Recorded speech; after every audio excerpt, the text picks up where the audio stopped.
Hoãn xét xử phúc thẩm vụ con nuôi của Đường Nhuệ đánh người gãy chân. Ngày 27 tháng 4 thì do bị hại vắng mặt nên phiên tòa xét xử phúc thẩm nhóm của bị cáo Bùi Mạnh Tiến, 25 tuổi, biệt danh là Tiến Trắng, cùng với 13 đồng phạm đã phải tạm hoãn.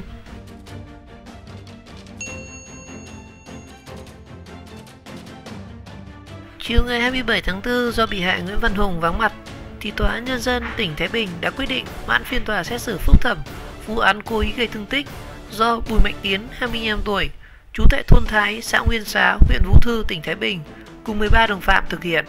Trước đó vào ngày 26 tháng 9 năm 2019 thì Tòa án Nhân dân huyện Đông Hưng, tỉnh Thái Bình đã đưa ra xét xử sơ thẩm vụ án hình sự này.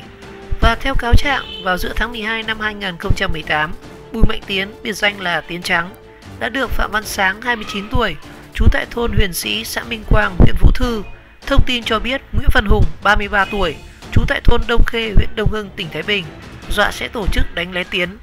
Và sau khi được Sáng thông tin, thì tối ngày 19 tháng 12 năm 2018, sau khi ăn nhậu xong, thì Tiến cùng với nhóm thanh niên đi trên một số ô tô con kéo đến nhà Hùng tại huyện Đông Hưng để tìm xử lý. Vào khoảng 20 giờ 30 cùng ngày, khi Hùng đang đứng nghe điện thoại trong sân nhà, thì bị Tiến cùng cả nhóm xông vào khống chế, lôi ra ngoài ngõ để hành hung. Và qua xác minh điều tra thì Tiến Trắng được xác định là người trực tiếp vật ngã và khống chế Hùng để cho đồng phạm dùng hung khí lao vào đánh, đâm đá nạn nhân. Sau khi hành hung nạn nhân khoảng 2 đến 3 phút thì nhóm của Bùi Mạnh Tiến kéo ô tô rời đi và để nạn nhân làm lê lết ở trên đường. Hùng bị thương nặng đã được người dân đưa đi cấp cứu ngay sau đó và giám định thương tích xác định nạn nhân bị khoảng 14 vết thương, gãy đầu dưới 2 xương cẳng chân phải và tỷ lệ thương tích là 25%. Và toàn bộ quá trình hành hung của nhóm Tiến Trắng đã được một camera an ninh gần đó ghi lại toàn bộ. Và đến ngày 21 tháng 12 năm 2018 thì Bùi Mạnh Tiến đã bị cơ quan công an huyện Đông Hưng khởi tố bắt tạm giam để điều tra làm rõ hành vi cố ý gây thương tích. Sau đó thì lần lượt 13 đồng phạm khác cũng đã bị khởi tố bắt tạm giam để điều tra về hành vi nêu trên. Và tại phiên xét xử sơ thẩm, Tòa án Nhân dân huyện Đông Hưng đã tuyên phạt Bùi Mạnh Tiến mức án 1 năm 6 tháng tù giam về tội cố ý gây thương tích. Các bị cáo khác lần lượt bị tuyên mức án từ 1 năm 9 tháng tù giam đến 1 năm tù cho hưởng án treo. Và sau khi phiên xét xử sơ thẩm này thì các bị cáo cho rằng đây là bản án quá nặng nên đã có đơn kháng cáo. Và theo tìm hiểu của nhóm phóng viên, với rất nhiều người dân trên địa bàn tỉnh Thái Bình, cái tên Tiến Trắng không phải là gương mặt xa lạ, bởi người này được xem là con nuôi cưng của đại gia giang hồ Đường Nhuệ.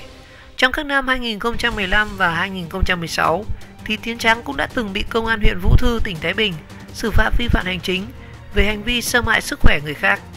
Và trong vụ việc, gia đình ông Nguyễn Văn Lấm cùng vợ là Phạm Thị Quyết, chủ công ty trách nhiệm hữu hạn Lâm Quyết, đứng ra tố cáo việc bị băng nhóm giang hồ của Đường Nhuệ kéo đến chiếm đoạt, phá hoại tài sản của công ty này ở xã Vũ Chính, thành phố Thái Bình. Vào tháng 10 năm 2017 thì chính Tiến Trắng là người đã trực tiếp tham gia cầm đầu nhóm côn đồ thực hiện theo lệnh của Đường Nhuệ, tổ chức chiếm đóng, phá hoại tài sản bên trong công ty.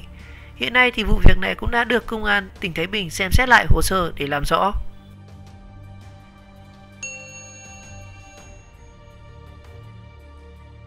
Người bị tố bảo kê cho Đường Nhuệ được luân chuyển công tác. Thượng tá Cao Giang Nam, Phó Thủ trưởng Cơ quan Cảnh sát điều tra, Phó trưởng Công an thành phố Thái Bình, người bị một số người dân tố cáo có dấu hiệu bao che cho Đường Nhuệ, đã được luân chuyển công tác. Theo thông tin từ Công an tỉnh Thái Bình cho biết, Thượng tá Cao Giang Nam, Phó Thủ trưởng Cơ quan Cảnh sát điều tra, Phó trưởng Công an thành phố Thái Bình đã được điều động về làm Phó phòng tham mưu Công an tỉnh Thái Bình và thay thế cho ông Cao Giang Nam làm Phó Thủ trưởng Cơ quan Cảnh sát điều tra, Phó trưởng Công an thành phố Thái Bình là Trung tá Ngô Trọng Thể, Phó phòng tham mưu Công an tỉnh Thái Bình. Thời gian gần đây, khi Đường Nhuệ cùng đàn em bị Công an tỉnh Thái Bình bắt giữ, khởi tố vì tội cố ý gây thương tích và chiếm đoạt tài sản, thì một số người dân đã tố cáo đích danh ông Cao Nam Giang có dấu hiệu bao che cho Đường Nhuệ. Cụ thể, trong vụ án Đường Nhuệ bị tố đánh mẹ con bà Đinh Thị Lý, ngụ ở phường Trần Lãm, thành phố Thái Bình, thì ngay tại trụ sở công an phường Trần Lãm vào ngày 18 tháng 11 năm 2014, thì ông Cao Giang Nam là người đã ký quyết định đình chỉ điều tra sau khi vụ án đã được khởi tố. Và điều này khiến mẹ con bà Lý cho rằng thì ông Cao Giang Nam đã chỉ đạo lơi lỏng, không có tinh thần tấn công tội phạm và bao che cho Đường Nhuệ một cách trắng trợn. Ngoài ra, trong vụ án Đường Nhuệ bị tố cho đàn em chiếm cứ đập phá công ty trách nhiệm hữu hạn Lâm Quyết ở xã Vũ Chính, thành phố Thái Bình vào năm 2017, thì anh Nguyễn Văn Hà, 31 tuổi, ở phường Trần Lãm, thành phố Thái Bình, là con trai của chủ công ty trách nhiệm hữu hạn Lâm Quyết, cũng cho rằng ông Cao Giang Nam có dấu hiệu bao che khi không khởi tố vụ án theo đơn tố giác của gia đình mình. Và theo anh Hà, ngày 29 tháng 11 năm 2017, thì hồ sơ vụ Đường Nhuệ chiếm công ty trách nhiệm hữu hạn Lâm Quyết đã được chuyển sang cho đội điều tra tổng hợp Công an thành phố Thái Bình, nhưng bị thiếu 2 biên bản đã lập. Và đến ngày 29 tháng 3 năm 2018, thì ông Cao Giang Nam đã ký thông báo số 12 về việc ra quyết định không khởi tố vụ án hình sự liên quan đến tố cáo của bố mẹ anh Hà đối với Đường Nhuệ. Mặc dù bố mẹ tôi đã nhiều lần đề nghị ông Cao Giang Nam cử điều tra viên về công ty trách nhiệm hữu hạn Lâm Quyết khám nghiệm hiện trường và điều tra xác minh vụ hủy hoại,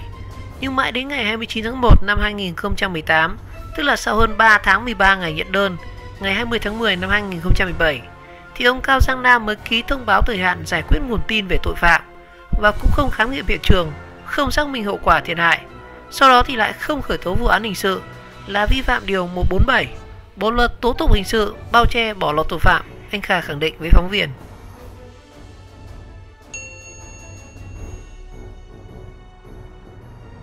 Nạn nhân bị Đường Nhuệ hành hung tới làm việc với điều tra viên cơ quan điều tra Viện Kiểm sát Nhân dân tối cao. Bà Đinh Thị Lý đã tới trụ sở của Viện Kiểm sát Nhân dân tỉnh Thái Bình làm việc với cơ quan điều tra Viện Kiểm sát Nhân dân tối cao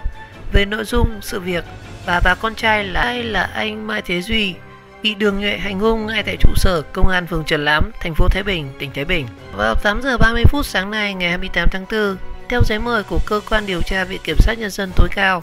thì bà Đinh Thị Lý sinh năm 1964, trú tại thành phố Thái Bình, đã có mặt tại Viện Kiểm sát Nhân dân tỉnh Thái Bình tại địa chỉ số 77 Trần Phú, phường Trần Hưng Đạo, thành phố Thái Bình để làm việc với điều tra viên cơ quan điều tra Viện Kiểm sát Nhân dân tối cao, trình bày về nội dung sự việc bà và con trai là Mai Thế Duy đã bị Nguyễn Xuân Đường, tức Đường Nhuệ, sinh năm 1971, trú tại số 366 đường Lê Quý Đôn, phường Kỳ Bá, thành phố Thái Bình, hành hung gây thương tích ngay trong phòng tiếp dân tại trụ sở Công an phường Trần Lám, thành phố Thái Bình. Sự việc xảy ra vào ngày 18 tháng 11 năm 2014. Và trao đổi với báo Người Lao động thì bà Đinh Thị Lý cho biết, nhiều năm qua bà đã vất vả phải chạy đến gõ tất cả các cơ quan bảo vệ pháp luật tại Thái Bình. Nhưng vụ việc Đường Nhuệ hành hung gây thương tích 15% cho con trai bà là anh Mai Thế Duy vẫn chưa được đưa ra ánh sáng. Và phải mất gần 6 năm sau khi Đường Nhuệ bị tạm giam trong một vụ án khác thì vụ việc gây thương tích cho con trai tôi mới được dần sáng tỏ, bà Lý nói thêm. Và cũng theo bà Lý thì cơ quan điều tra Viện Kiểm sát Nhân dân tối cao đã mời con trai bà là anh Mai Thế Duy đến Viện Kiểm sát Nhân dân tỉnh Thái Bình làm việc với nội dung trên vào chiều nay ngày 28 tháng 4. Và như báo Người Lao động đã đưa tin, ngày 14 tháng 4 năm 2020 thì cơ quan cảnh sát điều tra Công an thành phố Thái Bình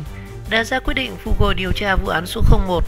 và hủy quyết định tạm đình chỉ điều tra vụ án hình sự số 10 QD ngày 5 tháng 7 năm 2015 của cơ quan cảnh sát điều tra Công an thành phố Thái Bình đối với vụ án hình sự cố ý gây thương tích xảy ra ngày 18 tháng 11 năm 2014 tại trụ sở Công an phường Trần Lám, thành phố Thái Bình để tiến hành điều tra. Và tiếp đó ngày 16 tháng 4 thì Công an thành phố Thái Bình đã quyết định khởi tố và tạm giam đối với Nguyễn Xuân Đường để điều tra làm rõ hành vi cố ý gây thương tích xảy ra vào ngày 18 tháng 1 năm 2014.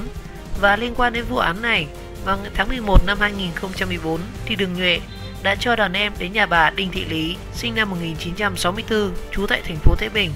yêu cầu bà Lý phải trả nợ cho một người tên là Giang trú tại Hà Nội. Và sau đó thì bà Lý đã phải gọi cảnh sát 113 tới để giải cứu, nhưng nhóm này vẫn chửi và ném đồ vật vào trong nhà. Chúng khống chế ô tô của bà Lý đỗ ngoài đường và không cho bất cứ ai ra ngoài và tiếp tục ngồi ở đó suốt đêm, đến sáng hôm sau thì mới chịu bỏ đi. Và đến sáng ngày 18 tháng 11 năm 2014, khi bà Lý cùng với con trai là anh Mai Thế Duy lên công an phường Trần Lám để đối chất với người tên là Giang thì đã bị Đường Nhuệ và đàn em đánh ngay tại phòng tiếp dân của công an phường Trần Lám. Hậu quả là anh Mai Thế Duy là con trai của bà Lý đã bị thương tích 15%. Quá trình điều tra thì Công an thành phố Thái Bình đã khởi tố vụ án cố ý gây thương tích. Tuy nhiên thì 6 tháng sau, Công an thành phố Thái Bình lại ra quyết định tạm đình chỉ điều tra vụ án trên với lý do chưa xác định được bị can trong vụ án và hết thời hạn điều tra.